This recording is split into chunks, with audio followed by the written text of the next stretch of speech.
ओम नमः सिद्धेभ्य।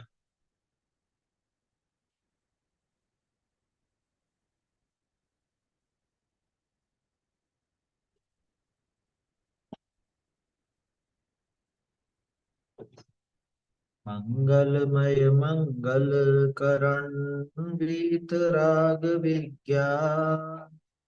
नमो ताहि जाते भय अरहंतादि महान। हरि मंगल करि हो महाग्रंथ करण को काज। जाते मिले समाज सब निज पद राज।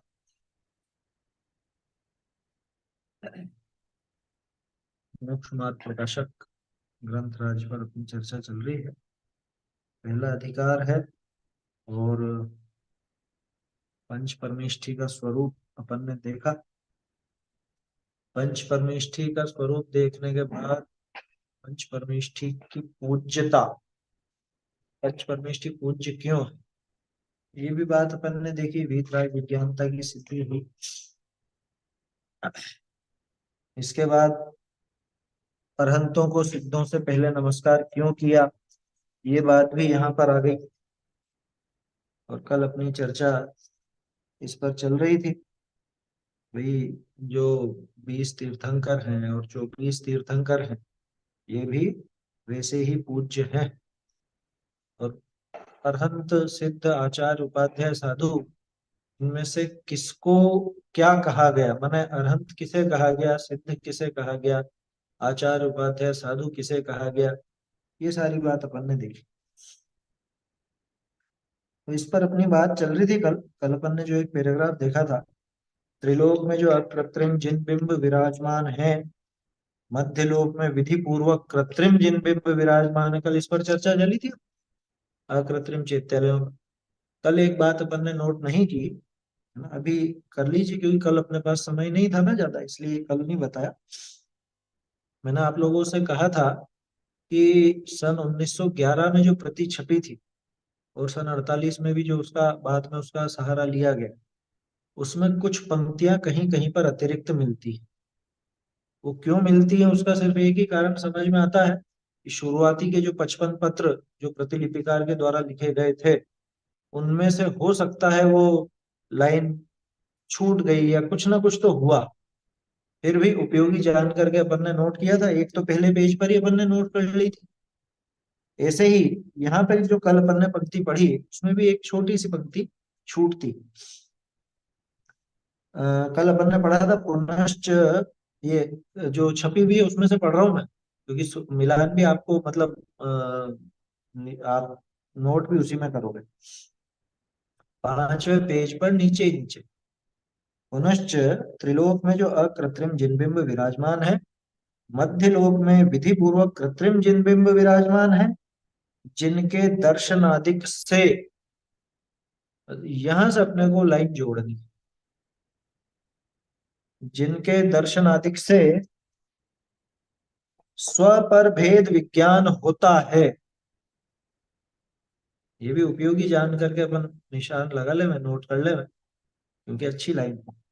जिनके दर्शनादिक से, ये तो लिखा ही है, स्व पर भेद विज्ञान होता है, कोमा, कषाय मंद होकर शांत भाव होता है। फिर से बोलता हूँ, स्व पर भेद विज्ञान होता है, कषाय मंद होकर शांत भाव होता है। आगे का तो लिखा ही है, फिर एक धर्मोपदेश के बिना अन्य हित की सिद्धि, क्योंकि ये चीज सिद्ध कर रहे हैं टोडरमल जी आगे भी। अरहंत आदि से प्रयोजन सिद्धि में इस बात पर जोर देंगे, इसलिए ये लाइन यहाँ पे उचित नजर आती है। जिस लाइन की आवश्यकता नहीं दिखे वो तो अपन खुद भी छोड़ देंगे। कषाय मंद होकर शांत भाव होता है, या होते हैं, शांत भाव होते हैं, कर सकते हैं।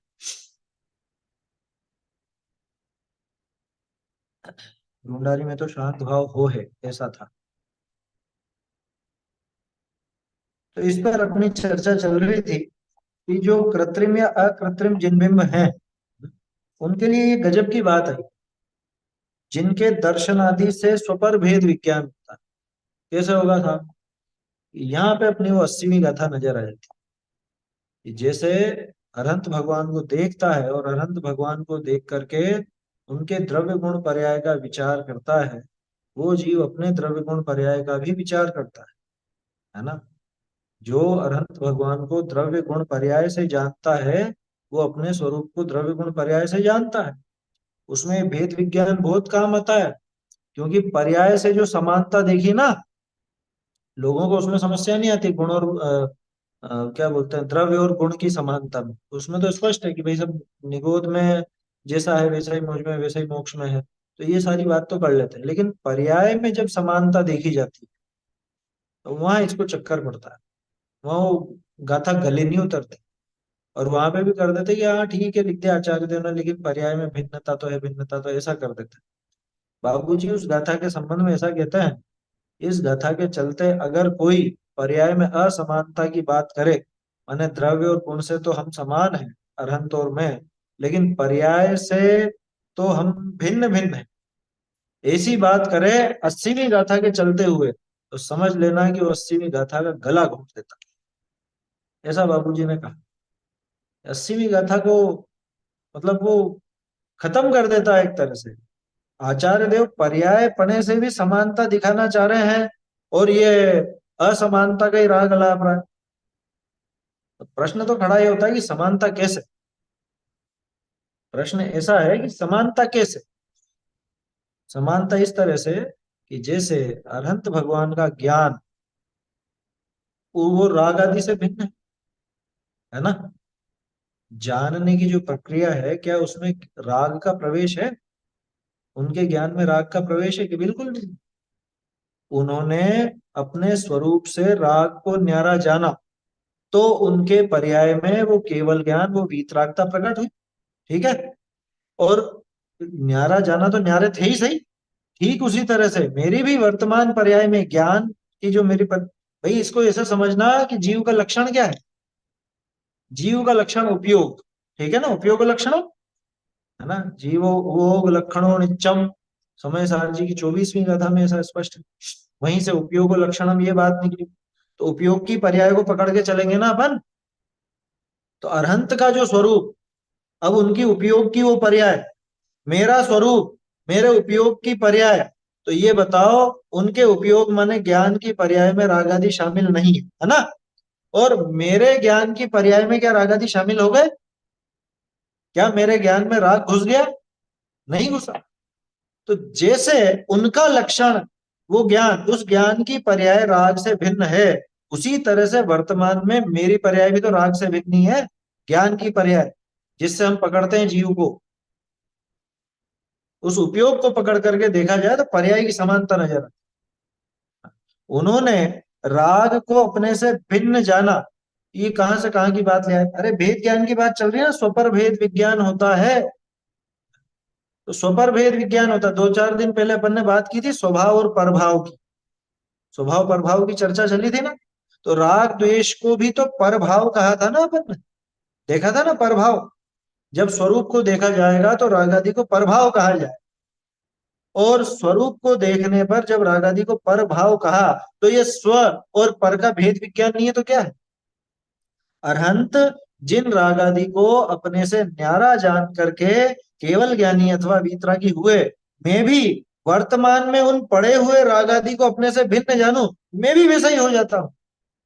ये पर्याय की समानता नहीं है तो क्या है? अब बोलो, ये पर्याय की समानता जानने के लिए क्या अनंत भगवान के जो जिन बिंब हैं, चाहे वो अकृत्रिम हो चाहे कृत्रिम हो, तो ये क्या पर्याप्त नहीं? स्वपर भेद विज्ञान के लिए पर्याप्त? ऐसा तो कहीं नहीं है ना कि सम्यक दर्शन तो केवली के सामने ही होगा, ऐसा तो कहीं भी नहीं। मनुष्य, अपन मनुष्य है ना, तो मनुष्यों की बात करें तो आचार्यों ने सम्यक दर्शन के 3 कारण बताए। कौन कौन से 3 कारण? एक तो जिन बिंब दर्शन, एक धर्मोपदेश श्रवण, एक पूर्व भव स्मरण, जाति स्मरण जिसको कह लो। ये 3 कारण बताए। ठीक है। अब इसमें विचारणीय बात यह है, यहाँ जो लिखा ना, आगे की लाइन जो थी, एक धर्मोपदेश के बिना अन्य अपने हित की सिद्धि हो जाती। तो जिनेंद्र प्रतिमा को देख करके पूर्व भव का स्मरण क्यों नहीं आ सकता? आता ही आ जाता। किसी जीव को सम्यक दर्शन होना है और जाति स्मरण पूर्वक होना है तो जिनबिंब दर्शन से ही वो हो जाता। धर्मोपदेश जरूर प्रतिमा से नहीं होता, लेकिन जो बात धर्मोपदेश में आती है, स्वपर भेद विज्ञान की बात, वो तो उनको दर्शन मात्र से भी हो जाता है। हाँ, वही की बता रहा हूँ। उससे राजवार्तिक वगैरह में ये कारण दिए, जिनबिंब दर्शन उसका कारण है। मनुष्यों में सम्यक दर्शन के 3 कारण कहे, वो सर्वार सिद्धि राजवार्तिक में भी दिए, वो धौला जी में भी। धौला जी में तो बाद में आए, पहले तो सर्वार सिद्धि में थे, क्योंकि धौला टीका तो बाद की। ये कारण तो सर्वार सिद्धि के अंदर शुरू में दे रहे, सभी गतियों में किस किस प्रकार से सम्यक दर्शन हो सकता है वो सब दिखाया। तो कहने का आशय ये है कि मध्य लोक में या पूरे 3 लोक में, चाहे वो कृत्रिम हो चाहे अकृत्रिम हो, हाँ ये पूजा में आता है, वयन नहीं कहें लखी होत सम्यक धर्म। ये वचन नहीं बोलते हैं, सिर्फ वचनों की कमी है, नहीं तो इनको तो देखने मात्र से सम्यक दर्शन हो जाता। सही बात है, पूजन में भी ये पंक्ति आती है। क्या लिखा है एक और, प्रत्यक्ष परोक्ष का भेद तो है ना, क्या फर्क पड़ता है उससे? प्रत्यक्ष और परोक्ष से क्या फर्क पड़ता है? क्या परोक्ष ज्ञान प्रमाण नहीं है? वहां पर क्या लिखेगा? वहां पे भी आत्मा का जो अनुभव होगा, तो उसमें वो आत्मा के असंख्य प्रदेश या अनंत गुणों का ज्ञान हो जाएगा, अलग अलग का, ये सबका स्वाद तो वैसे ही आना है।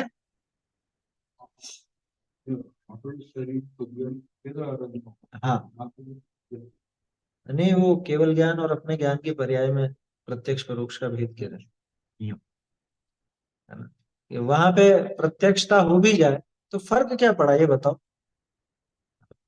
सम्यक ज्ञानी जीव ने आत्मा को जाना, परोक्ष जाना, है ना। पच्चखो अनुभव जम्मा, वो तो अनुभव प्रत्यक्ष कहा है, लेकिन प्रदेशों की अपेक्षा अथवा अनंत गुणों को नहीं जानने की अपेक्षा से तो आत्मानुभव को परोक्ष ही कहा जाता है। अपना रहस्यपूर्ण चिट्ठी के अंदर टोडरमल जी ने बताया, है ना। तो वो परोक्ष है, ठीक है। स्वानुभव प्रत्यक्ष है। अब जब स्वानुभव प्रत्यक्ष है तो काम का तो वही है, बाकी 3 लोग के ज्ञान में क्या काम का है? बात समझ में आ रही? 3 लोग का ज्ञान है अनंत भगवान को, उससे क्या लाभ है उनको? हम्म? और इधर एक सम्यक दृष्टि मेंढक ही क्यों ना हो, उसको बेचारे को कितना सा ज्ञान है, तो उसकी क्या फर्क पड़ गया? आया समझ? हाँ, देखने वाला गुड़ चखे या अंधा गुड़ चखे, स्वाद में क्या अंतर? वैसी बात है ना। ऐसा तो नहीं है ना, अंधा चख रहा हो तो उसको स्वाद में थोड़ी कमी आती हो गुड़ की, है कि नहीं? ये अंधा है ना, तो ये गुड़ को देख नहीं सकता, इस वजह से इसको स्वाद थोड़ा कम आना चाहिए, ऐसा तो बिल्कुल भी नहीं। तो अंधा हो कि सूझता हो, उससे कोई फर्क नहीं पड़ता। बस वैसी बात यहाँ समझना चाहिए, है ना। देखिए,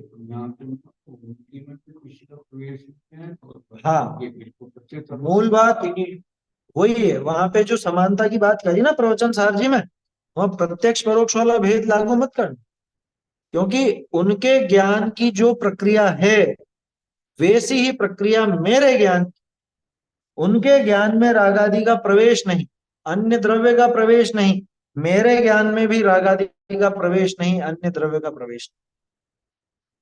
आया समझ में? ये है समानता का कारण, पर्याय में समानता दिखाना चाह रहे हैं आचार्य, है ना। उस समानता को देखने पर पता चलता है कि ये राग द्वेष आदि मुझसे न्यारे है ना। जैसे उनके न्यारे हैं ऐसे ही मुझसे भी न्यारे हैं। उनके नष्ट हो गए तो न्यारे हैं ऐसा नहीं, वो पड़े हुए थे उस समय भी न्यारे ही थे, उस न्यारेपन को उन्होंने पकड़ा। और ऐसे ही हम भी यहाँ राग द्वेष पड़े हुए हों तो उस समय ही उनके न्यारेपन को पकड़ करके अपने आत्मानुभव, मतलब अपने आत्म स्वरूप को जान सकते हैं। इसलिए ये बात जरूरी थी, जिनके दर्शन आदि से स्वपर भेद विज्ञान हो है, स्वपर भेद विज्ञान होता है। और क्या होता है? कि कषाय मंद होए शांत भाव हो है, कषाय मंद होकर के शांत भाव होते हैं। तो ये उन प्रतिमाओं का भी उपकार है ना, आया समझ में? इसीलिए लिखा, चैत्यालय जो करे धन्य सो श्रावक कहिए, तामे प्रतिमा धरे धन्य सो भी सर दइए, जो दोनों विस्तरे संघ नायक ही जानो, बहुत जीव को धर्म मूल कारण सरधानो। इस मारवाड़ संसार में कल्प वृक्ष तुम दरस है, प्रभु मोहि देहु भो भो वशे विषय, ये वांछा मम सरस। दर्शन दशक बहुत सुंदर रचना है, दर्शन दशक जिनेन्द्र रचना में है, दर्शन दशक नाम से है, साहिब राय जी की रचना है, लिखी साहिब राय सो आंख सो श्रद्धा तारन हार, ऐसा है, बढ़िया छंद है उसके अंदर। खैर वो तो इतना आता है, शायद इसके अंदर भी आएगा वो प्रकरण एक, ये जो बराबर भी प्रतिमा विराजमान करे क्या, तो उसका जो बराबर है, इतनी छोटी सी इतनी सी प्रतिमा भी विराजमान करे वो, लेकिन एक सामान्य कथा ना, वो प्रेरणा देने के लिए, ये मत समझना कि वो प्रतिमा इतनी सी वो मतलब उचित है, वो उसके पहले शास्त्र में है, वो इस वजह से बात आती। हाँ पद्मनंदी में आती है शायद, पद्मनंदी पंचविंशतिका। लेकिन टोडरमल जी ने लिखा ना आगे कि जैसे वो मुद्रिका में थी और वो थी, तो वो अभिनय होता है, इतनी छोटी प्रतिमा वो उचित नहीं है, वो तो प्रेरणा देने के लिए लिखा, प्रेरणा देने के लिए लिखा, आया समझ में? क्योंकि जिन प्रतिमा से ऐसा कार्य सधता है, ऐसा कार्य सधता है जिन प्रतिमा से, कि उनके दर्शन मात्र से स्वपर भेद विज्ञान होता है। हमें तो हुआ नहीं आज तक, ये तुमने किया नहीं इसलिए हुआ नहीं, करने वालों को तो जिनेन्द्र भगवान की प्रतिमा मात्र के दर्शन से ही हो जाता है, इसलिए वो उसमें कारण बनती है, ठीक है ना। कषाय मंद होकर शांत भाव होता है, आश्चर्य की बात है, जिनेन्द्र भगवान की प्रतिमा के सामने भी अगर कषाय शांत नहीं हो, तो पूरी दुनिया में उस जीव की कषाय कहाँ शांत। जिनेन्द्र भगवान की प्रतिमा को लेकर ही झगड़ने लग जाए, है, जो कषाय शांति का कारण था, उसके सामने ही ये दुनिया भर की सब बातें कर ले हुए, झगड़े कर ले हुए, हैं तेरी मेरी कर ले हुए, सब कर ले हुए, वहां कहाँ शांत भाव होगा, उसका उसका कहाँ पे होगा शांत। तो ये असल में ये तो अपनी एक तरह से जिम्मेदारी जैसी है कि जब जिनेन्द्र भगवान के दर्शन करें, तो प्रतिमा के दर्शन करें, तो वहां तो कषाय बंद हो जानी चाहिए, क्या, ऐसी कषाय की मंदता कि जो सम्यक दर्शन की भूमिका बन जाए। ध्यान रखना, कषाय की मंदता से सम्यक दर्शन नहीं होता, लेकिन कषाय की मंदता में सम्यक दर्शन की एक भूमिका तैयार हो सकती है ना। और फिर आगे जब वो सुपर भेद विज्ञान की बात साथ में चलती है, सम्यक दर्शन भी हो जाता, ठीक है। तो ये लाइन इसमें जोड़नी थी, जिनके दर्शनादिक से स्वपर भेद विज्ञान होए, कषाय मंद होए शांत भाव होए, एक धर्मोपदेश के बिना अन्य अपने हित की सिद्धि, जैसे तीर्थंकर केवली के दर्शनादिक से होती, एक धर्मोपदेश के बिना, क्या, एक धर्मोपदेश के बिना, धर्मोपदेश को छोड़ दो, क्योंकि प्रतिमा तो देखो प्रतिमा है। अच्छा प्रतिमा कितने तरह की, प्रतिमा सिर्फ दो तरह की पूज्य बताई है, या तो पाषाण की या धातु की, ठीक है ना। तीसरे प्रकार की कोई प्रतिमा पूजनीय नहीं है, लकड़ी की नहीं, सीमेंट की नहीं, और किसी प्रकार की बना ली हो तो वो भी नहीं, आया समझ। हाँ हाँ, उसमें भी जिन प्रतिमा यथावत स्वरूप में अपन ने देखा था, ये जो प्रतिमाएं हैं, कौन सी, धातु और पाषाण की भी, इसमें भी ऊपर कुछ लेप आडंबर कुछ नहीं चाहिए, जिन प्रतिमा जिन सार की कही गई है ना। तो इसलिए वो ध्यान रखना चाहिए। जंगम प्रतिमा और स्थावर प्रतिमा ये बात मत करो, क्योंकि बोध पहुड़ पढ़ोगे ना, वहां तो बिल्कुल अलग प्रकरण है। लोगों ने क्या अर्थ बना लिया कि एक तो इसको नाम दिया उन्होंने चल प्रतिमा, अचल प्रतिमा, कुछ कुछ जगह पे आ गया, कुछ ग्रंथों में, मतलब कुछ चर्चाओं में और इनमें, क्या, कि जो वहीं पे स्थिर रहे उसको नहीं हिलाया जाए वो तो अचल प्रतिमा, उसको नाम दे दिया स्थावर प्रतिमा। और जो चलायमान हो, आपके जुलूस उलूस में निकाली जा सके, वो उसको चल प्रतिमा नाम देते। संयम प्रकाश और शुद्ध श्रावक धर्म प्रकाश में स्पष्ट लिखा है, प्रतिमा को वेदी से निकालने पर उसका अतिशय नष्ट हो जाता। आया समझ में? मैंने मेरे एक मित्र को भेजा था, वो ध्यान आएगा कभी तो बताऊंगा पेज नंबर उसका, लेकिन उसमें है संयम प्रकाश। क्योंकि संयम प्रकाश भी लोग बहुत मान्य करते हैं क्या, संयम प्रकाश और शुद्ध श्रावक धर्म प्रकाश उसमें है। खैर, ये तो बात रही चल अचल प्रतिमा के नाम से जो एक लोगों के दिमाग में भ्रम चला। क्या है स्थावर और जंगम प्रतिमा पता है? स्थावर प्रतिमा अरहंत दशा, जंगम प्रतिमा सिद्ध भगवान। ये बोध पाउड़ में लिया है। क्यों? उल्टा होना चाहिए ना, सिद्धों को स्थावर कहो, अरहंतों को जंगम कहो। क्योंकि अरहंत इधर से उधर गमन करते हैं, सिद्ध तो स्थिर हो गए। कि नहीं, ऐसा नहीं है। वहां वहां कैसा अर्थ है कि वो इसी लोक में है ना, इसी लोक में इसलिए स्थावर, और वो यहां से वहां चलेगा इसलिए जंगम, सिद्ध भगवान। समझ में आ रही है बात? देखो, विषय अभी विषयांतर हो जाएंगे, जुलूस निकालना गलत है सही है ये अभी छोड़ो इस बात को, है ना। मैंने इशारा दे दिया ना आपको, उससे समझ जाओ। वहां पे वेदी से निकालना, वो उसमें अतिशय नष्ट होना तो संयम प्रकाश में लिखा है। जो लोग संयम प्रकाश को भी प्रामाणिक मानते हैं तो उसमें पढ़ लेना, समझ लेना। देखो, तो क्या कहा, जैसे तीर्थंकर केवली के दर्शन आदि से होती है। क्या क्या चीज होती है? कि अपने हित की सिद्धि, अपने हित की सिद्धि। सिर्फ एक धर्मोपदेश छोड़ दो, तो धर्मोपदेश को छोड़कर जैसे साक्षात अरहंत भगवान के दर्शन आदि से अपने हित की सिद्धि होती है, वैसे ही इन अरहंत प्रतिमाओं से भी वैसी की वैसी सिद्धि होती है। क्यों? स्वपर भेद विज्ञान, ये जो पीछे लाइन लिखी ना अपन ने, इसलिए जरूरी है, क्योंकि वो हित की सिद्धि क्या, वो यही समझ में आ जाएगी। स्वपर भेद विज्ञान में जैसे अनंत भगवान साक्षात कारण बनते हैं, निमित्त बनते हैं, ऐसे ही ये जिनेन्द्र प्रतिमा भी स्वपर भेद विज्ञान में कारण बनते हैं। अरे देखो तो सही, ये प्रतिमा पर क्या है? कुछ भी नहीं है, अन्य वस्त्रादि भी नहीं, कुछ भी नहीं। जैसा अनंत भगवान का स्वरूप वैसा ही है। और जैसा आत्म स्वरूप नजर आता है, जैसा आत्म स्वरूप है, वैसा का वैसा इस प्रतिमा के माध्यम से नजर आता है। ये तो मेरा ही स्वरूप है, एक शरीर जैसा आकार दिख रहा है बस। अरे लेकिन ये शरीर से भी न्यारे अनंत भगवान। उसी तरह से मैं अभी, ये शरीर यहाँ पे मौजूद है, इसके बीच में, इसके अंदर बैठा हुआ मैं भी इस शरीर से अत्यंत न्यारा, भिन्न, यहाँ तक कि वो राग आदि से भी न्यारा, जो भी अपन ने भेद विज्ञान की चर्चा की।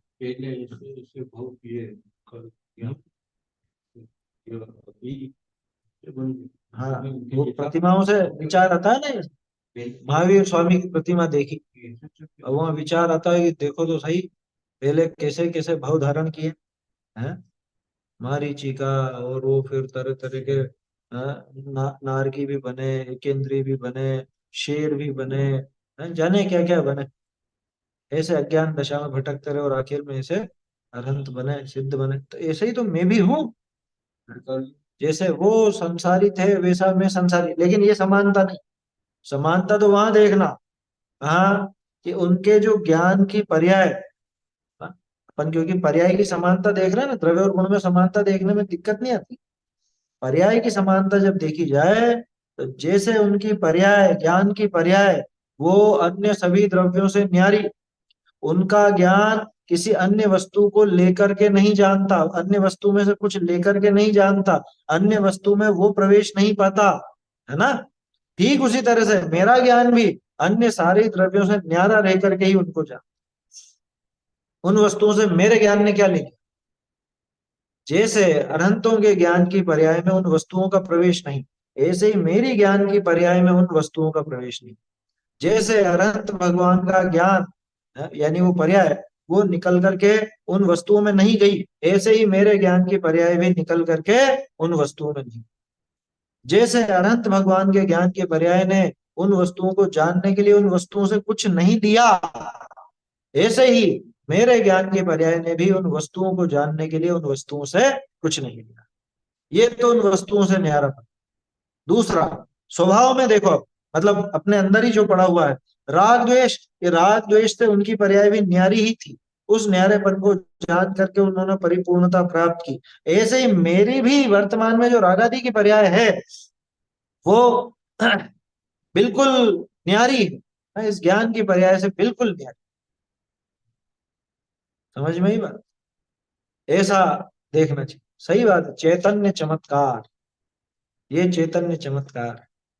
जैसा चैतन्य चमत्कार उनका, वो काई में दिखता है, वो पर्याय में ही नजर आता है। ऐसे ही आत्मानुभव करने वाले को वो चैतन्य चमत्कार भी पर्याय में ही नजर आता है। ये पर्याय की समानता। तो बोलो, इस काम के लिए साक्षात अनंत का होना जरूरी है? इसके लिए तो साक्षात जरूरी नहीं। प्रतिमा देख करके भी ये सुपर भेद विज्ञान हो सकता है। जिनेन्द्र भगवान की प्रतिमा देख करके भी कषाय मंद हो सकती है, शांत भाव हो सकते हैं, है ना? किसके?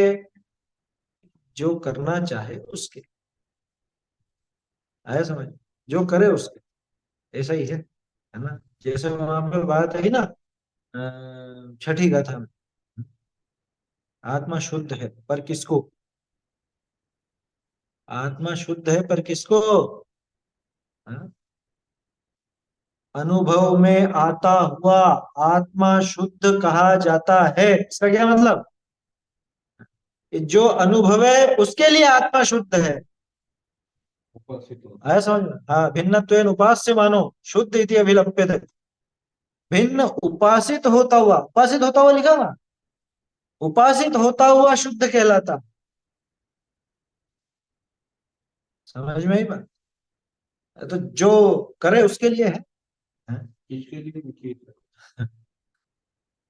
जिसने कभी वो गुड़ चखा ही नहीं, उसके लिए गुड़ मीठा है। वो तो रटी रटाई बात बोल देता है। एक अंग्रेज आ गया अपने यहाँ, वो सीख गया ये बातें करना कि गुड़ मीठा होता है। गुड़ मीठा, जिंदगी में कभी खाया नहीं उसने गुड़। अब बोलो गुड़ उसके लिए मीठा है या नहीं? गुड़ तो मीठा है लेकिन उसके लिए भी। क्यों नहीं है? क्योंकि उसने चखा नहीं है आज।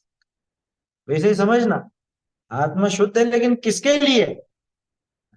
कि जिसने उस एकत्व विभक्त आत्मा को, है, अन्य पर द्रव्य से पृथक आत्मा को, है, उसने, जिसने उस आत्मा को पकड़ा, जिसने भिन्न रूप से उपासित किया, उस जीव के लिए आत्मा शुद्ध है। हकीकत है। इसलिए झूठा दम्भ नहीं भरना है। स्वाध्यायी होकर के वो कहने लगे ना, शुद्ध है आत्मा, तो शुद्ध है, शुद्ध है, शुद्ध है। एक हमारे स्वाध्यायी थे ना, वो हर चीज में गर्दन हिलाते। अब तो गुजर गए बेचारा। वो सुनकर बहुत प्रसन्नता व्यक्त करते, आत्मा तो शुद्ध है, आत्मा तो शुद्ध है, आत्मा तो शुद्ध है। बस ये उनका एक आध दो चार डायलॉग रटे हुए थे। हैं? कुछ भी पूछोगे, हाँ आत्मा तो शुद्ध है। समझ में ही बात। अब कैसे शुद्ध है, लेकिन विचार तो करो, किसको शुद्ध है? कि जिसने अरहंतों के समान अपनी पर्याय में वो, मतलब अरहंतों के जैसे ही अपनी पर्याय में वो समानता देखी, जिसने ये स्वपर भेद विज्ञान किया। क्योंकि इस भिन्नता को जाने बिना शुद्धता मालूम कैसे पड़ेगी? वो अशुद्धता भी तो यही पड़ी हुई है ना। इसको भिन्न करे बिना, इसको भिन्न जाने बिना वो शुद्धता कैसे नजर आएगी बताओ?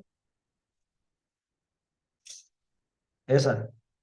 तो जिनके दर्शनादेश, है ना, ये बीच में आपके दो एक प्रश्न है, इसको देखेंगे अपन, अभी पहले बात कर लेते हैं।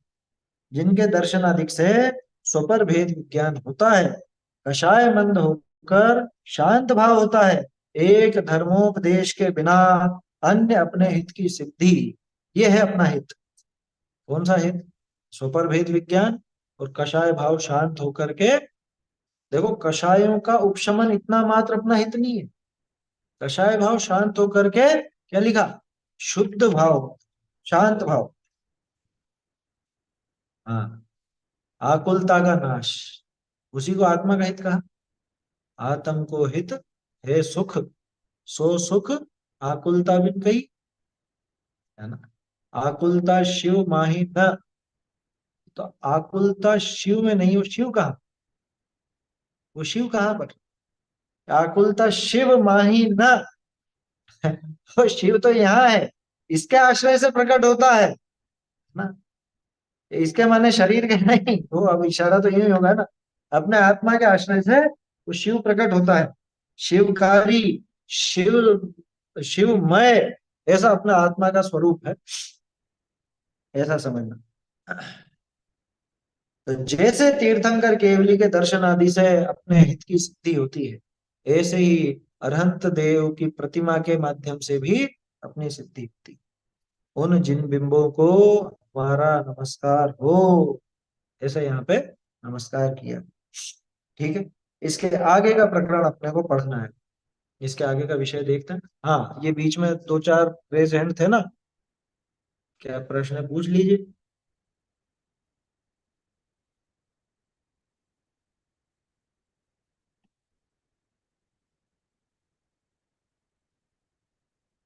बोलिए। पंडित जी, फिर ये स्फटिक मणि की, हीरा पन्ना आदि की मूर्तियां, हाँ तो ये तो वो है मतलब ना, वो। क्या बोलते हैं, पाषाण ही तो है।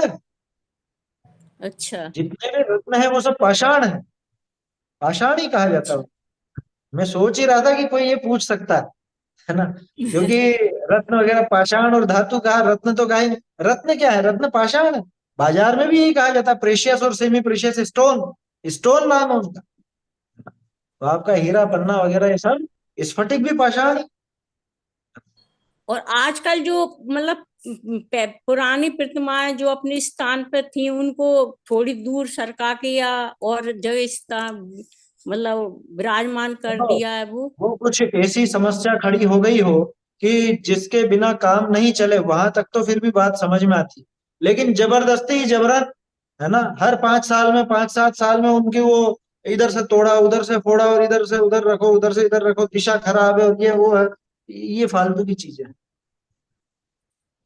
और बहुत सी जगह, हाँ, ये जो आपने बात उठाई, कुछ स्थान ऐसे भी हैं जहाँ पे वो उसकी पत्थर की एप दबाने के लिए उन पर वो रंग करने पे, काले हाँ, पाषाण रंग की भी प्रतिमा होता है है। तो उसका ऑयल पेंट कर दिया काला, है, भूरा ऑयल पेंट कर दिया, वो बिल्कुल भी पूजनीय नहीं है, ये समझ लेना।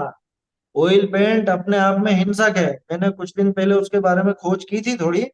तो पहले तो ऑयल पेंट की जो विधि थी उसमें चर्बी वगैरह सब मिलाई जाती, समझ में ही बात। तो इसलिए विचार कर लेना, वो प्रतिमा के ऊपर अरे नी भी मिलाई गई हो तो पूज्य नहीं है। हम तो जब केसर की एक टिपकी हम अपन बर्दाश्त नहीं करते हैं, वो ऑयल पेंट कैसे, कैसे वो दर्शनीय नहीं है, वो दर्शन करने लायक प्रतिमा नहीं है ना। आजकल तो सभी जगह प्रिंट हो रहा है, मतलब वो प्रतिमाओं गलत है। पे।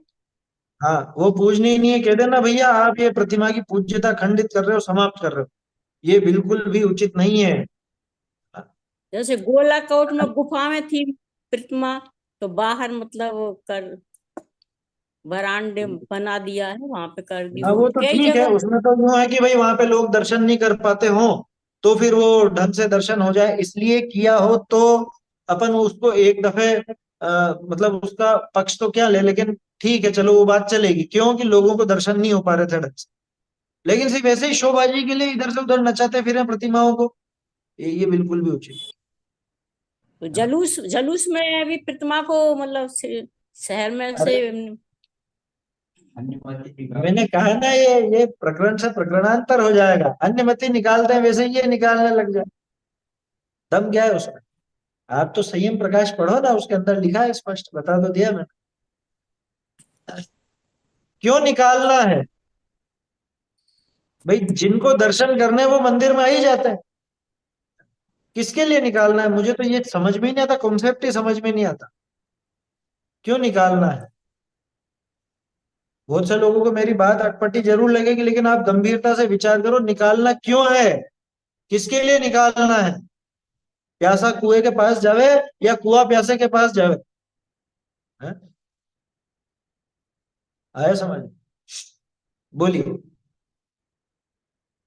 अब जैसे विधान वगैरह होते हैं, बड़े बड़े प्रोग्राम तो पंडाल में लगाया जाता है, तो प्रतिमा जी को पंडाल में लेके आते हैं, तो वो भी ठीक नहीं है। वो मैंने कहा ना, जैसे देखो उचित तो नहीं है, क्योंकि स्थानांतर नहीं किया जाना चाहिए प्रतिष्ठित प्रतिमा का। फिर भी अब उसमें तो एक मजबूरी अपने को ही नजर आती है कि मंदिर के अंदर इतनी जगह नहीं है कि वहां पर बैठ करके वो सब हो सके। तो वहां पे विधि पूर्वक फिर वो एक ऐसी प्रक्रिया बनाई गई कि हजारों लोग जहाँ इकट्ठे हो रहे हैं, है ना, हजारों की संख्या में लोग इकट्ठे हो रहे हैं, तो वहां पे वो भगवान की प्रतिमा विराजमान करके और फिर उनके दर्शन पूजन जो भी करना है, वो उसकी एक विधि बनाई गई। तो वो मजबूरी वाली चीज हो गई, है ना। मैंने कहा ना, जब मजबूरी हो, कुछ ऐसा प्रसंग हो, तो वहां तो फिर भी एक दफे कि ठीक है चलो, यहाँ तो जरूरत है, लेकिन ये तो जबरदस्ती का काम हो गया, पूरा दिखावे का कि हमको तो ऐसे करना वैसे करना। बल्कि बाहर निकालने में देखो, एक चीज कहता हूँ, आपको पता है चर्चा ग्रंथों में स्पष्ट आता है कि अपन जो वस्त्र, मतलब प्रक्षाल आदि के वस्त्र हैं, वो मंदिर में ही पहने और मंदिर में ही उतार करके आए, ये विधि है। घर से पहन के जाने की मना है। क्यों क्यों मना है? क्योंकि जमाने भर की धूल, गंदगी इत्यादि वो सब आपके कपड़ों के साथ वहां जाएगी। कपड़े धूल चेट पकड़ते हैं, कैच करते हैं, ये तो मालूम है ना। आप कुछ भी मत करो, है ना, दिन भर कपड़े पहन के सिर्फ घूमो, उतने में ही आपके कपड़े गंदे होते हैं कि नहीं होते? वो सब धूल लग करके और फिर आप प्रतिमा को नहीं छुओ, इसके लिए नियम बनाया गया कि धोती दुपट्टा इत्यादि जो कुछ भी है वो मंदिर में ही रहे, मंदिर में ही पहना जाए, मंदिर में उतार करके आया जाए। ये विधि है, घर से पहन के जाने की विधि बिल्कुल अनुचित है, बिल्कुल अनुचित, है ना। अब इसको उल्टा कर, भाई जब हम हमारे कपड़े भी वहीं रखते हैं कि जिससे भगवान तक वो अशुद्धि नहीं पहुंचे, तो वो दुनिया भर की अशुद्धि के बीच में भगवान को ले जाया जाए? हाँ? विचार तो करो, वो तो अनुचित लगेगी बात, है ना। आपकी जो जुलूस है, शोभा यात्रा, आप आपके जो भी वो स्लोगन या जो कुछ भी आप करते हो वो करिए, उसकी कोई दिक्कत नहीं, लेकिन भगवान की प्रतिमा को लेकर के उसमें वो मन उसकी गवाही देता नहीं, ऐसा समझना। ठीक है ना। आप कह सकते हो पुराणों में प्रसंग आते हैं, ऐसे आते हैं वैसे आते हैं, वो पुराण किनके हैं क्या है वो भी देख लेना, वो बस सब बाद की कहानियां हैं ज्यादा। सिद्धांत ग्रंथों में और इस तरह की तो कहीं पे बात आती नहीं, स्पष्ट निषेध की बात आती है। दो ग्रंथों के नाम मैंने आपको बताए ना, उसमें आप देखिए। बोलो।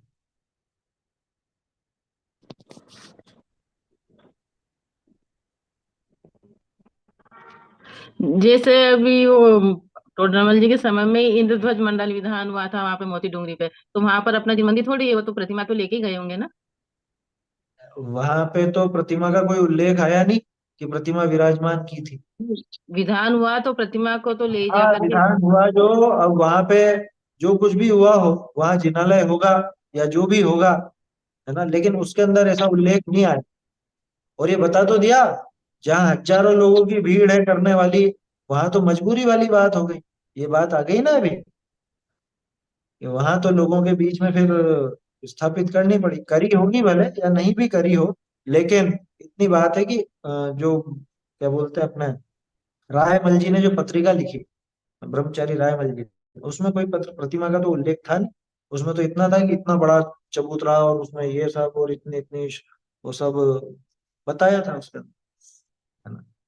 खैर, देखो, तो ये तो प्रतिमा से संबंधित थोड़ी बात थी जो अपन ने की। देखो, एक चीज कहता हूँ, आप लोगों को थोड़ी सी बुरी तो लगेगी। अपना ये प्रकरण जो था, ये प्रकरण था कि अरहंत आदि से अपने वो उस प्रयोजन की सिद्धि होती, तो पर भेद विज्ञान की, कषाय की मंदता की, उससे संबंधित अपने प्रश्न नहीं उठे। अपने प्रश्न कैसे उठाए कि ऐसा करना है कि नहीं, ये करना है कि नहीं, प्रतिमा निकालने की नहीं। अपनी बुद्धि कहाँ जा रही है? अपने को मूल चीज को पकड़ो। टोडरमल जी जिस चीज पर ले जाना चाहते हैं उस पर जोर रखो। इन चीजों में कोई दम नहीं है, इन प्रश्नों में कोई दम नहीं है। क्या आया समझ में? है ना, मैं हतोत्साहित नहीं कर रहा हूं आपको, लेकिन हमारी मतलब सोच में किस चीज की मुख्यता होनी चाहिए, मैं ये कहना चाहता हूँ। बोलो। मेरा ये प्रश्न था, जैसा आपने बोला ना अरहंत भगवान की जो पर्याय होती है वहीं से मेरी पर्याय होती है, उनकी पर्याय हम्म। में और मेरे पर्याय में कोई अंतर नहीं है। ठीक है। हम्म। तो अपन को जब भी कुछ भी होता है जैसे क्रोध आया, शारीरिक मतलब बुखार आया, कुछ भी हुआ, तो अपन बार बार ये कोशिश करते हैं, मैं जीव हूँ, मुझ में ज्ञान है, मैं ज्ञान से जानता हूँ, शरीर अजीब है, उसमें ज्ञान नहीं, वो कुछ नहीं है। ये बार बार बोलते रहते हैं, ठीक है, बोलते बोलते, ठीक है, उपयोग आ रहा है, जा रहा है, आ रहा है, जा रहा है, लेकिन वो जो ये भी समझ रहे हैं कि मैं जीव ही हूँ, जैसे ये एकदम हो रहा है अंदर से फील कि मैं जीव ही हूँ, शरीर हो ही नहीं सकता, लेकिन फिर भी वो दृढ़ता से क्यों नहीं आ रहा है। और मुझे ये नहीं समझ में आता, चक्रवर्ती जो जो सम्यक दृष्टि जीव होते हैं, उनका एकदम से वो अलग कैसे हो जाता है, वो अपन रुचि, का मतलब कोशिश तो है। रुचि रुचि का अंतर है ना। वो जैसे है, वो अंग्रेज का उदाहरण लिया ना अभी अपन ने, हाँ? गुड़ मीठा, गुड़ मीठा, गुड़ मीठा, और वो छोटा बच्चा भी बोले गुड़ मीठा है, हाँ? लेकिन वो चखे ही नहीं, वो चखने की उसकी रुचि ना हो तो बोले ही जाए भले। तो देखो, ये नहीं कह रहा हूँ कि विचार नहीं आवे, विचार आएगा, प्रारंभिक दशा में वो विचार भी आएगा, क्योंकि इन्हीं विचारों से वो जीव आगे बढ़ पाएगा। अगर ये विचार ही नहीं हो तो आगे की प्रक्रिया भी नहीं चलेगी।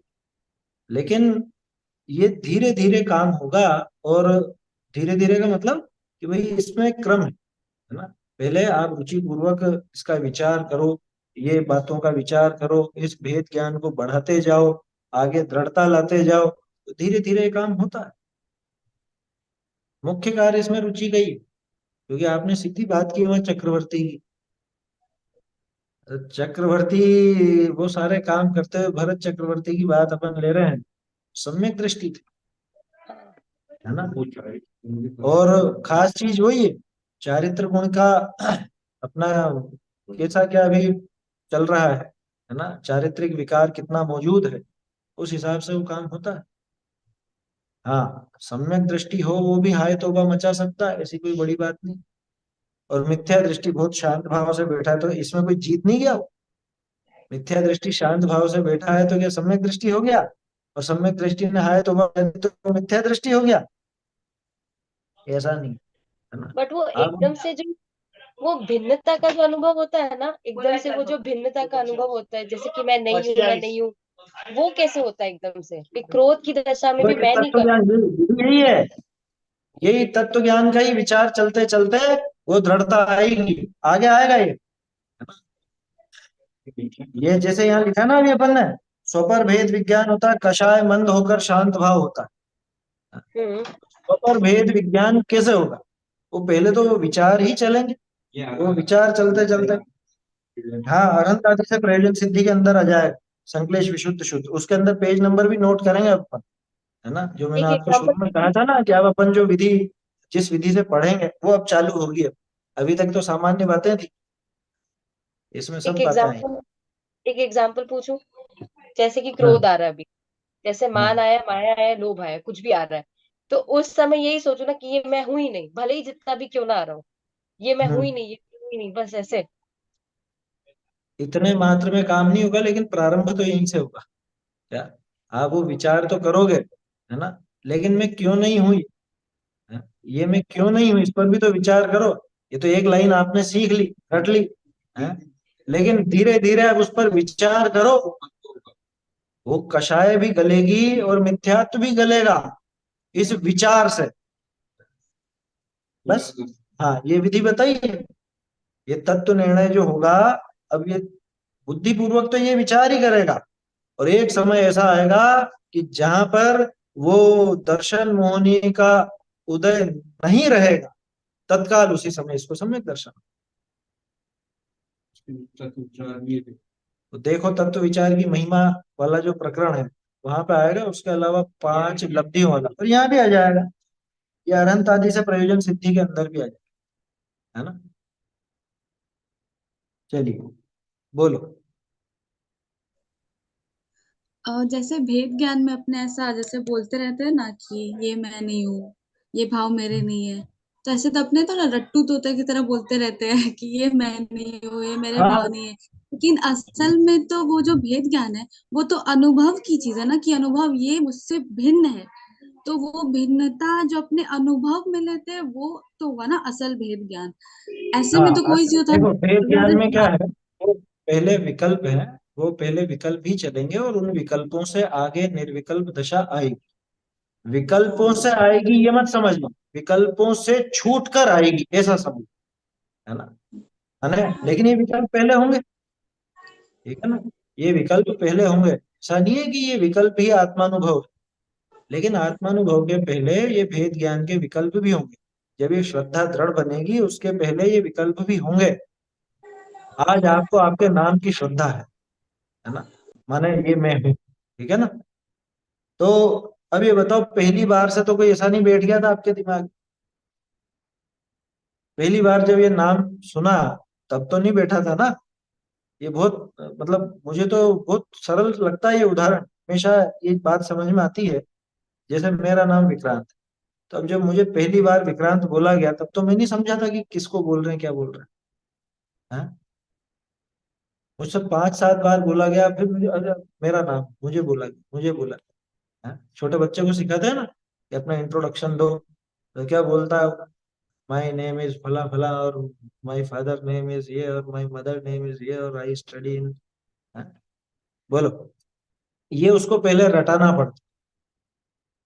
माय नेम इज विक्रांत, अब ये सबसे पहले रटाना पड़े। अब ये रटते रटते और बाद में 50-100 बार सुन लेगा तो फिर हाँ ये मैं हूं। अब वो चीज उसके वो बैठ गई, दिमाग में बैठ गई, वो अब उसको रटने की जरूरत नहीं, है ना। अब नींद में सोते समय भी आपको आपका नाम ऐसा रचा पचा है आपके, क्या कहें, नस नस में बसा हुआ है वो, कि कोई नींद में भी आवाज लगाएगा ना तो वही व्यक्ति उठेगा, 50 के बीच में सोता हो तो। बताओ ये प्रतीति कहाँ से आई? अचानक से तो नहीं आई, अचानक से तो नहीं आई ना, एक बार में तो नहीं आई, शुरू में तो उस नाम को भी रटा ही गया था। बस वैसे ही यहाँ समझना, है ना।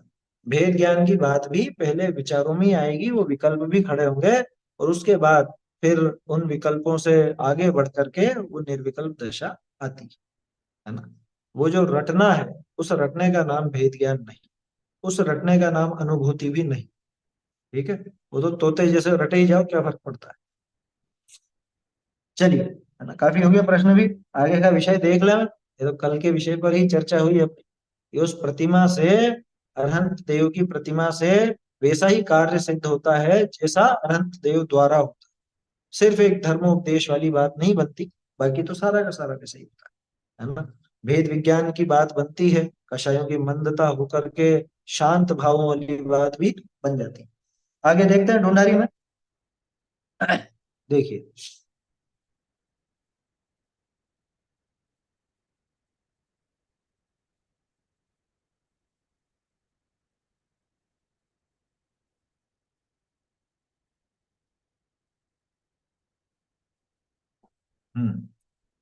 ऊपर से 5वीं पंक्ति, सही जगह। बहुरी केवली की दिव्य ध्वनि करी दिया उपदेश, ताके अनुसारी गणधर करी रचित अंग प्रकीर्णक, तिनके अनुसारी अन्य आचार्य अधिक ने करी रचे ग्रंथ अधिक, ऐसे ए सर्व जिन वचन है, स्याद्वाद चिन्ह करी पहचानने योग्य हैं, न्याय मार्ग ते अविरुद्ध हैं, ताते प्रामाणिक हैं, जीव को तत्व ज्ञान के कारण हैं, ताते उपकारी हैं, तिनको हमारा नमस्कार हो। बहुरी चैत्यालय आर्य का उत्कृष्ट श्रावक आदि द्रव्य, अर तीर्थ क्षेत्र आदि क्षेत्र, अर कल्याणक काल आदि काल, अर रत्नत्रय आदि भाव, जे मुझ करी नमस्कार करने योग्य हैं, तिनको नमस्कार करूं हो। अर किंचित विनय करने योग्य हैं, तिनका यथा योग्य विनय करो हो। ऐसे अपने इष्टनी का सम्मान करी मंगल किया। आगे का एक पैराग्राफ भी पढ़ देता हूँ, उसके बाद नया टॉपिक चालू होगा। अब ए अरहंताधिक इष्ट कैसे हैं, सो विचार करिए।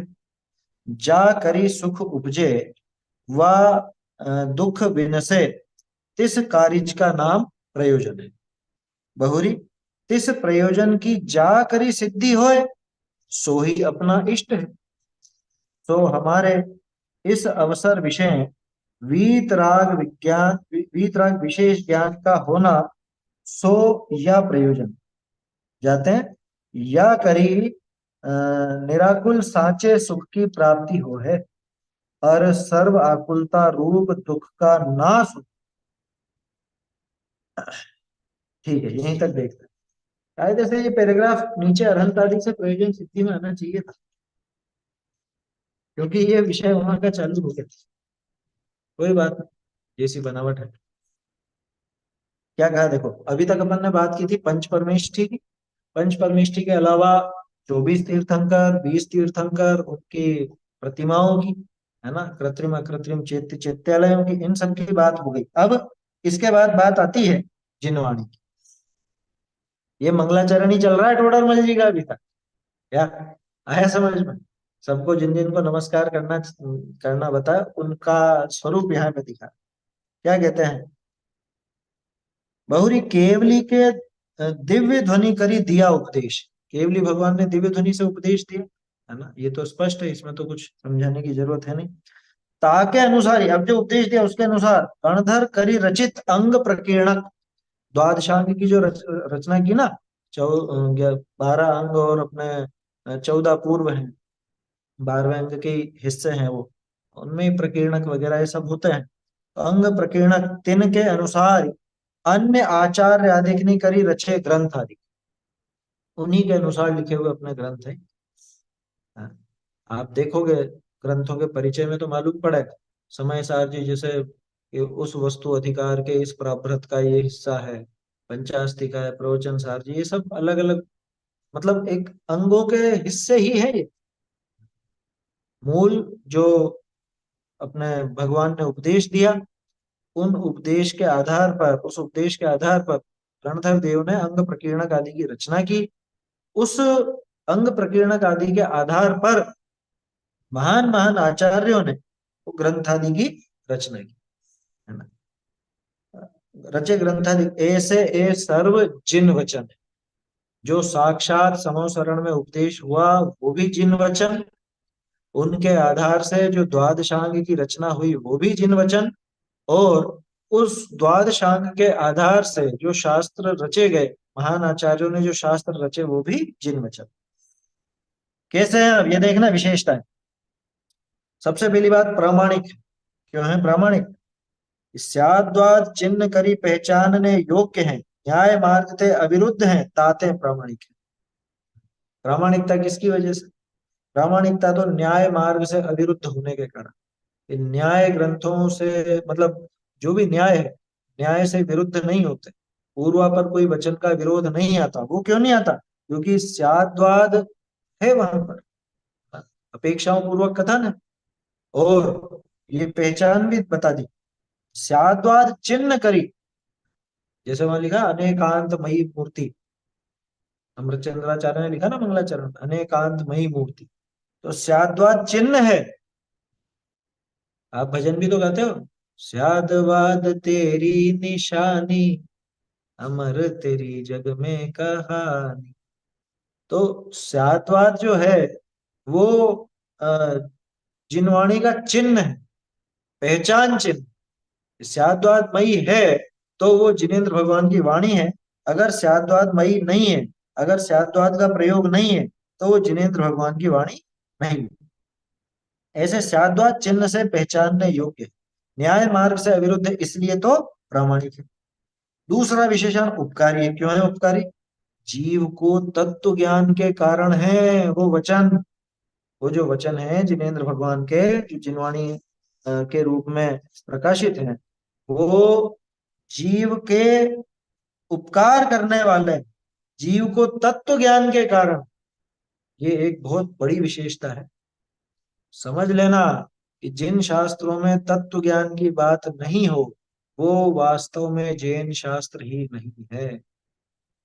जिनमें व्यर्थ में कर्तृत्व का पोषण हो, जिसमें ये तंत्र मंत्र और इत्यादि इत्यादि बहुत सारी चीजों का पोषण हो, जिसमें तत्व ज्ञान की बात नहीं आ रही है, वो जिन वचन नहीं, वो जिनवाणी नहीं, तो वो उपकारी है। उन सबको हमारा नमस्कार।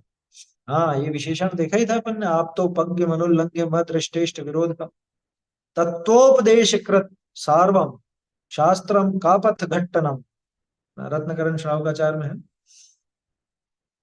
तो इसलिए ये ऐसे जिनेन्द्र भगवान की वाणी रूप ये वचन है। ठीक है, हो गया सब। अब और भी कुछ बचते हो। देखो, टोडरमल जी ने एक भी नमस्कार करने योग्य को नहीं छोड़ा। जितने भी नमस्कार करने योग्य पद हैं उन सबको नमस्कार किया। अब और क्या बच गया? पंच परमेष्ठी हो गए, जिनवाणी हो गए, तीर्थंकर हो गए, 20 तीर्थंकर हो गए, 24 तीर्थंकर हो गए, कृत्रिम अकृत्रिम चैत्य चैत्यालय सब हो गए कि नहीं? अभी भी देखो, अब और जो कुछ बचते हो, द्रव्य क्षेत्र काल भाव सब लगाए। द्रव्य से कौन कौन? चैत्यालय, आर्निका, उत्कृष्ट श्रावक आदि द्रव्य। यहाँ पे आर्निका लिया, श्रावक लिया, मुनिराज आदि क्यों नहीं लिए हैं? अरे वो तो पंच परमेष्ठी में पहले ही ले लिया ना, उनकी बात तो हो चुकी, उनसे अतिरिक्त की बात है। माने पंच परमेष्ठी, तीर्थंकर और जिनवाणी के अलावा की बात है। कौन कौन से बच रहे हैं? कि आर्यिकाएं हैं, उत्कृष्ट श्रावक है। उत्कृष्ट श्रावक माने कौन? एलक, क्योंकि इधर से श्राविका लिया स्त्रियों की तरफ से, पुरुषों की अपेक्षा एलक। आर्यक और आर्यिका ऐसा ही नाम आता, जिनको चेलक और चेलिका कहा जाता था, बाद में नाम बिगड़ के एलक और एलिका अथवा आर्यिका नाम हुआ। उत्कृष्ट श्रावक आदि द्रव्य, ये तो हो गए द्रव्य। और तीर्थ क्षेत्र आदि क्षेत्र, तीर्थ क्षेत्र आदि क्षेत्र, जितने भी तीर्थ क्षेत्र हैं, तीर्थ क्षेत्र के संबंध में भी 2-1 दिन पहले भी चर्चा हुई थी, अतिशय क्षेत्र आदि के संबंध। भैया, जहां से भगवान का मोक्ष हो, है ना, निर्वाण हो, वो निर्वाण क्षेत्र कहलाते हैं, सिद्ध क्षेत्र कहलाते हैं। और जहां भगवान के जन्म, तप और ज्ञान ये कल्याणक आदि होते हैं, वो अतिशय क्षेत्र कहलाता है। वो सब क्षेत्र इत्यादि तो क्षेत्र। और कल्याणक काल आदि काल, काल भी मंगल के, हाँ, जिसमें कल्याणक हो काल मंगल, तो वो काल भी पूज्य है। अब भाव में क्या कि रत्नत्रय, रत्नत्रय आदि, हाँ, रत्नत्रय आदि भाव जे मुझ करी नमस्कार करने योग्य हैं, जो मेरे द्वारा नमस्कार किए जाने योग्य हैं, तिनको नमस्कार करो हो, उनको मैं नमस्कार करता हूँ। जितने भी द्रव्य क्षेत्र काल भाव पूज्य हैं, उन सबको मेरा नमस्कार। ठीक है, ये तो हो गया नमस्कार करने लायक। और भी कुछ बाकी है कि हाँ, किंचित विनय करने योग्य हैं, तिनको यथा योग्य विनय करो हो। इसमें कौन कौन शामिल? इसमें अपन शामिल हैं क्या? किंचित विनय कौन किसकी होगी? जो साधर्मी है, जो जैन शास्त्रों को पढ़ने वाले हैं, पढ़ाने वाले हैं, प्रचार करने वाले हैं, जैन धर्म के मानने वाले श्रावक जन हैं, उनकी भी मैं यथा योग्य विनय करता हूँ। यथा योग्य, जो बड़ा है ना उसको प्रणाम करता हूँ, जो छोटा है उसको आशीर्वाद देता हूँ, जो बराबर का है उसको आगे बढ़ने की भावना उसके प्रति बहता हूँ। बोलो किसको छोड़ा टोडर में? ये उनकी विशेषता है। ये मंगलाचरण देखो क्या गजब का, ऐसा मंगलाचरण कहीं देखा नहीं होगा। है क्या किसी शास्त्र में इतना लंबा मंगलाचरण जिसमें स्वरूप भी साथ में दिया? क्योंकि स्वरूप जाने बिना किसको नमस्कार करते हैं कैसे पता चले? क्यों नमस्कार किया, किसको नमस्कार किया, किस कारण से नमस्कार किया, ये सारी बातें आनी चाहिए। तो जिनको नमस्कार किया वो, और उनका क्या स्वरूप है, ये सारी बातें तो अभी है। क्यों नमस्कार कर रहे हैं उसका भी थोड़ा थोड़ा हिस्सा तो आ गया, बाकी अब मुख्य रूप से तो अब आएगा अनंत आदि से प्रयोजन से। किंचित विनय करने योग्य उन सबको नमस्कार करो, ऐसे अपने इष्टनि का सम्मान करी मंगल किया है। ऐसे अपने जितने भी इष्ट हैं, चाहे वो पंच परमेष्ठी हो, चाहे वो तीर्थंकर हो, चाहे 20 तीर्थंकर हो, चाहे कृत्रिम अकृत्रिम चैत्य चैत्यालय हो, चाहे उत्कृष्ट श्रावक हो, चाहे आर्यिका हो, चाहे तीर्थ क्षेत्र हो, चाहे पंच कल्याणक आदि काल हो, चाहे रत्नत्रय आदि भाव हो, जितने भी मेरे द्वारा नमस्कार किए जाने योग्य हैं, उन सबका नमस्कार करके और जितने भी यथा योग्य विनय करने योग्य हैं उन सबका यथा योग्य विनय करके मैं इस ग्रंथ का प्रारंभ करता हूँ। यहाँ आकर के टोडरमल जी का मंगलाचरण पूरा होता है। ऐसे अपने इष्टों का सम्मान करके मंगल किया। अब ये अरहंत आदि इष्ट कैसे हैं सो विचार करिए। अरहंत आदि भगवान इष्ट कैसे हैं इसका ये विचार चलेगा।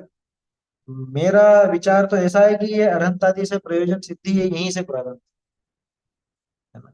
हेडिंग जरूर नीचे दे दी है लेकिन कायदे से तो इसके पहले ही आ जाना चाहिए था क्योंकि इसमें भी ये बात आई है ना हमें निराकुल सच्चे सुख की प्राप्ति होती है तो ये प्रयोजन सिद्धि तो है ऐसा समझना चाहिए है ना।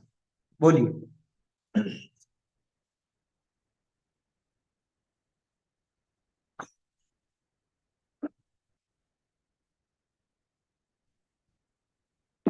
बोलो प्रश्न तो बोलो। अरे बत हम्म,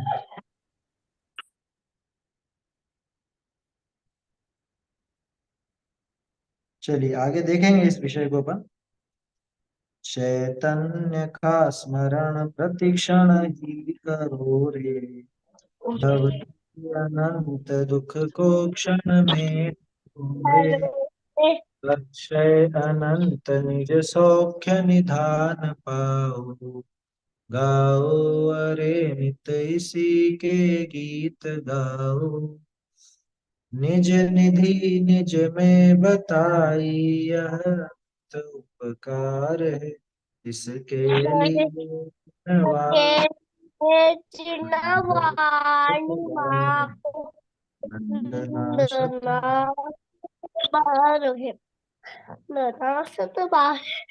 दिलवाली माता की